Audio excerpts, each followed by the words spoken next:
Hello tout le monde, aujourd'hui je suis super contente de vous retrouver dans cette nouvelle vidéo Back to School. Donc aujourd'hui on va faire un make-up assez rapide, assez lumineux. Je sais que quand on va en cours le matin, que ce soit collège, lycée, fac, enfin quand on va en cours le matin, on est pressé. Évidemment vous pouvez faire un make-up beaucoup plus léger que ce que je fais aujourd'hui, ne pas vous maquiller, enfin vous faites bien ce que vous voulez. Mais si vous avez envie de faire un maquillage complet, en fait c'est le genre de make-up rapide que je fais quand j'ai pas le temps mais qu'il faut que je sois maquillée ou que j'ai envie de me maquiller. Mais il faut que ce soit rapide. Du coup je vais vous montrer tout ça, je vais m'attacher les cheveux parce que là ils ont poussé mais un truc de fou depuis que je les ai coupés et je les supporte plus. Pour commencer, quand j'ai pas le temps, j'avoue que je saute une étape, c'est celle de la base, mais je la remplace du coup par le spray fixateur.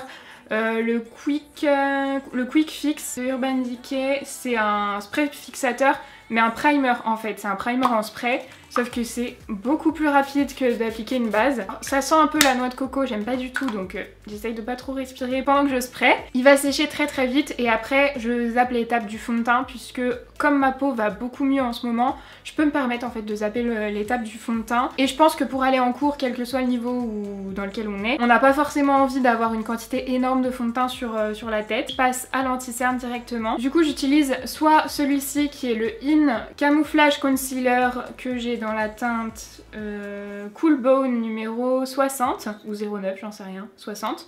Ou alors le Born This Way de Too Faced que j'ai dans la teinte Swan, tout simplement parce que c'est les plus foncés que j'ai au niveau des anti-cernes, parce que quand je mets pas de fond de teint, ce que je vous conseille de faire si vous mettez pas de fond de teint, c'est de pas prendre un anti-cerne trop clair, parce que s'il est trop clair et que vous mettez pas de fond de teint, la démarcation va être beaucoup plus visible, ça va bien moins se fondre. En ce moment la teinte qui me va le mieux c'est celle-ci, donc c'est le In. Je l'aime beaucoup cet anti-cerne, il est pas cher du tout, et du coup je viens l'appliquer d'abord sur les cernes.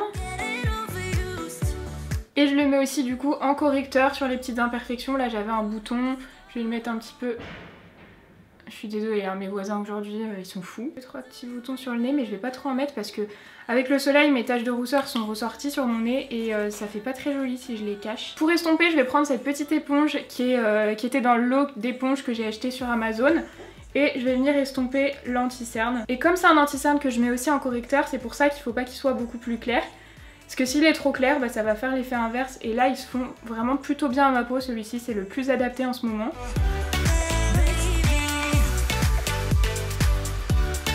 Vous voyez, du coup, j'ai juste unifié légèrement le teint. Sur le front, perso, j'ai rien mis puisque j'ai pas d'imperfection sur le front. Ensuite, je viens poudrer l'anti-cerne. Moi, il me faut toujours une poudre très très fine. Donc, j'utilise une poudre différente même sur l'anti-cerne.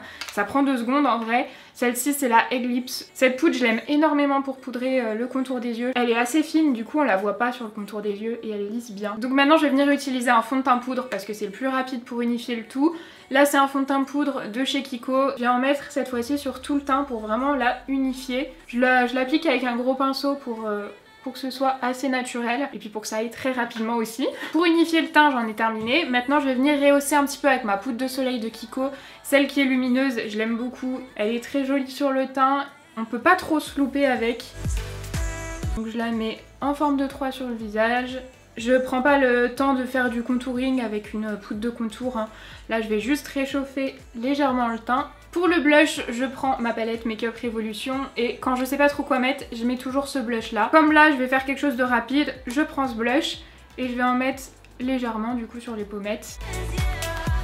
Et en highlighter, un que j'aime énormément utiliser en ce moment, c'est l'highlighter de la palette Sculpt and Glow de Makeup Revolution que j'ai dans la teinte Desert Sky. Depuis que j'ai découvert cet highlighter, j'aime beaucoup le mettre parce qu'il est assez léger. Pour les cours, ce qui est plus adapté, c'est quand même quelque chose d'assez léger, lumineux, mais pas une grosse barre d'highlighter. Et voilà pour le teint, c'est quelque chose d'hyper rapide. Je finis juste avec mon spray fixateur pour que j'ai pas besoin de le retoucher trop dans la journée. Je vous ai pas dit mais le spray fixateur comme d'hab, le All Nighter de Urban Decay. Pour les sourcils, en général, que j'ai le temps ou pas le temps, je vais toujours les faire avec la pommade Anastasia. Pour moi la pommade c'est vraiment une valeur sûre en fait. Ça prend un peu plus de temps à les faire avec une pommade qu'avec un crayon je trouve. Mais du coup ça ne bouge réellement pas de la journée. Les pommades elles sont waterproof en général, en tout cas celle d'Anastasia l'est. et ça tient extrêmement bien. Vous pouvez avoir un résultat plutôt naturel, un résultat plutôt intense comme je le fais en général. Voilà pour les sourcils, enfin moi je sais que je les fais tous les jours donc ça va assez, enfin c'est assez rapide à faire en fait. Pour le maquillage des yeux, j'ai pas le temps de mettre 50 000 bases comme je fais habituellement. Ce que je vais faire c'est prendre un crayon marron, alors celui-ci c'était une édition limitée de Kiko que vous pouvez plus retrouver, mais n'importe quel crayon marron fait l'affaire. Et du coup je vais juste crayonner le ras de cils supérieur. Je fais comme un liner assez grossier et après je viens l'estomper avant qu'il sèche. Parce que celui-ci sèche hyper vite. Je fais la même chose de l'autre côté, ça prend 3 secondes en vrai. Si c'est pas symétrique, c'est pas grave du tout, on va pas laisser ça comme ça. Je vais prendre ma palette Makeup Revolution. Vous m'avez beaucoup demandé un maquillage avec, donc on va faire ça aujourd'hui. Donc c'est la Luxe Shadow Palette, c'est la New Neutral. C'est un dupe de la New Nude de Huda. Les teintes neutres sont hyper jolies, les paillettes sont très belles. Après on va pas utiliser les paillettes aujourd'hui. Là je vais prendre la teinte Rumour et je vais venir placer ce fard par-dessus le crayon marron que j'ai déjà posé. J'estompe pas pour le moment, hein, je pose juste la matière. Et je vais commencer à estomper avec ce pinceau. C'est pour ça que j'ai pris un pinceau un petit peu flouteur et pas un pinceau plat classique. Et pour finir d'estomper, je vais prendre le fard Karma, qui est celui-là, avec un pinceau estompeur. Je le pose juste au-dessus pour continuer d'estomper. Je reprends le premier pinceau avec le premier fard et je vais venir faire un ras de cils assez rapide au niveau du ras de cils inférieur. Et au doigt, je vais venir prendre le fard Glitz qui est celui-ci. C'est un fard lumineux mais pas trop pailleté, juste pour apporter la lumière en coin interne. Donc je le pose au doigt pour que ce soit plus rapide. Pas besoin de spray fixateur ou quoi que ce soit au doigt. Je le pose juste sur le premier tiers de la paupière. Je viens estomper au niveau de la transition pour pas que ça s'arrête net. Alors là, moi je vais pas faire de liner parce que quand je suis pressée et que je fais un liner, je vais le foirer. C'est obligé, si je suis pressée, je vais le foirer. Donc je passe directement à l'étape recourbe-cils qui est pour moi indispensable. Après, si vous avez les cils déjà recourbés de base, vous pouvez complètement zapper cette étape. Et ensuite, je viens appliquer le mascara. J'utilise le The Waterproof Revolution qui est le mascara que j'utilise chaque fois que je suis pressée, puisque une seule couche suffit avec celui-là. Et comme j'ai recourbé mes cils avant, le fait de mettre un mascara waterproof, ça fait tenir la courbure. Du coup l'effet est encore plus joli. Je pense que vous verrez la différence. Ça c'est le résultat que j'obtiens en genre 30 secondes. Alors que d'habitude avec les autres mascaras, je suis obligée de mettre 2 voire 3 couches pour obtenir ce résultat. Vraiment ce mascara il me fait des cils de dingue. Par contre je peux pas le mettre sur les cils du bas. Ce mascara, la brosse est trop grosse. Et le temps que j'ai gagné à l'application, je le perds au démaquillage parce qu'il est hyper dur à démaquiller. Mais franchement pour les cils qu'il me fait ça vaut le coup. Là je vais prendre un crayon beige, c'est toujours le même, le Nabla, le Magic Pencil dans la teinte Light Nude, que je vais mettre en muqueuse inférieure. Un œil avec, un œil sans. C'est le crayon qui permet d'enlever les rougeurs dans la muqueuse et genre quand on se lève tôt le matin pour aller en cours, souvent on a les yeux un peu fatigués, donc ça c'est le crayon miracle. Et je passe au mascara des cils du bas. J'utilise celui avec la toute petite brosse de Kiko. Celui-ci il est excellent pour ça. C'est un mascara que j'adore. Vous pouvez même le mettre sur les cils du haut, hein. Moi ce qui me gêne c'est qu'il est pas waterproof, donc il tient pas autant la courbure. Après vous n'êtes pas obligé de mettre du mascara sur les cils du bas, mais moi je pense que vous voyez ça change tout. Voilà pour les yeux. Ensuite pour les lèvres, ce que je vous conseille de mettre si vous partez en cours, c'est plutôt une teinte qui quand elle va s'estomper sera pas moche. Parce que si vous mettez genre un rouge ou quelque chose comme ça, quand ça va commencer à s'estomper et que vous pourrez pas retoucher, ça va être atroce. Un combo que j'aime bien faire, c'est faire un contour des lèvres assez nude. Là c'est la teinte 504 de Kiko.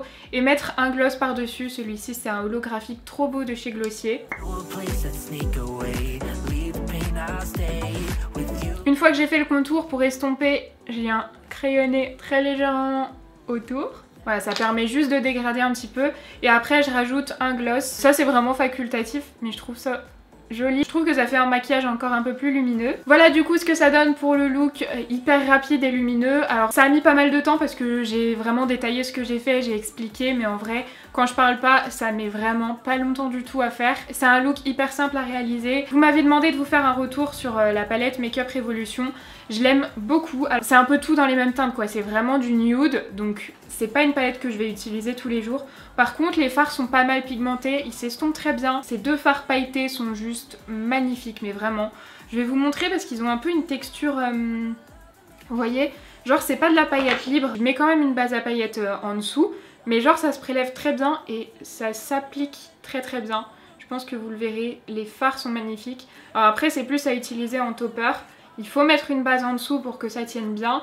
mais ça se prélève très très bien. Après c'est vrai que c'est pas le genre de palette que je vais utiliser tous les jours parce que moi les teintes nude c'est pas ce que je porte au quotidien. Par contre elle est très très bien. Si vous cherchez une palette de nude comme ça, je la trouve très très bien, surtout pour le prix. Et les deux teintes pailletées, j'arrête pas de les utiliser, je les adore. Voilà, donc j'espère que cette vidéo vous aura plu. Si c'est le cas, n'hésitez pas à me laisser un petit pouce en l'air et à vous abonner à la chaîne si c'est pas encore fait. En attendant, je vous fais de très très gros bisous et je vous dis à samedi.